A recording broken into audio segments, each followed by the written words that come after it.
estado na ang inyong pagkakaibigan? Really close, really close. Really close friends. And yeah, we're just happy na magkasama kami sa mga projects. So we get to spend a lot of time together. Nandito lang. Dumating ang tulad mo, at may isang pag-ibig na tapat at totoo. Dahil sa'yo'y naramdaman ang tunay na pagmamahal. You can. At alam ko matutupad naman, makasama ulit yung mga. Si Ken na nag-wish for you eh. What do you wish for Ken? Sana may forever. Said that I like this girl. Wala rin ako. Amat din this point.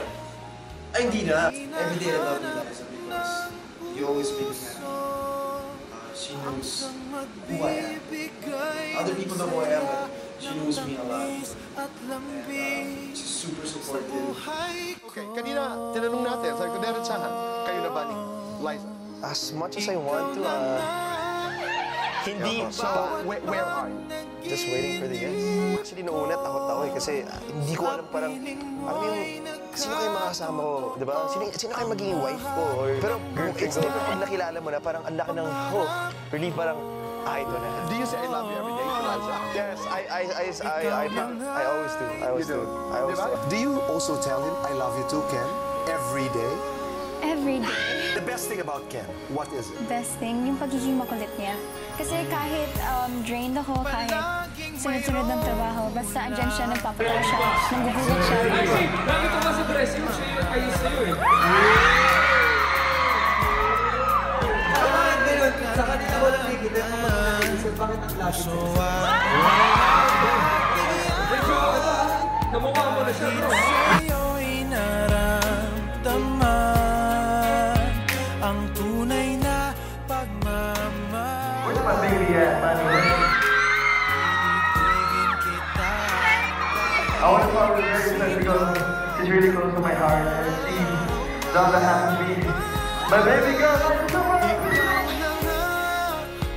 Ang hinahanap ng puso, ang siyang magbibigay ng saya, ng tamis at lambing sa buhay ko.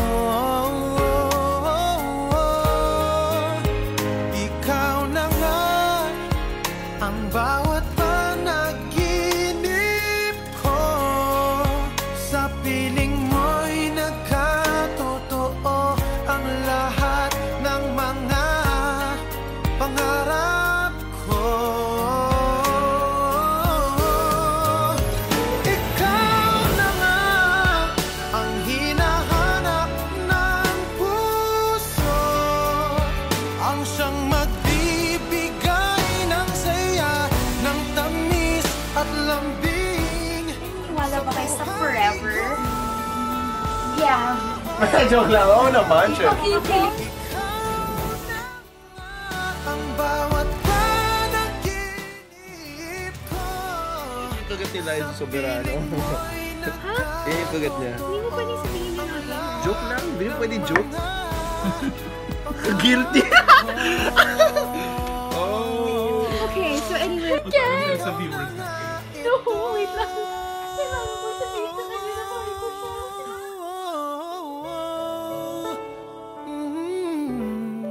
Ikaw na nga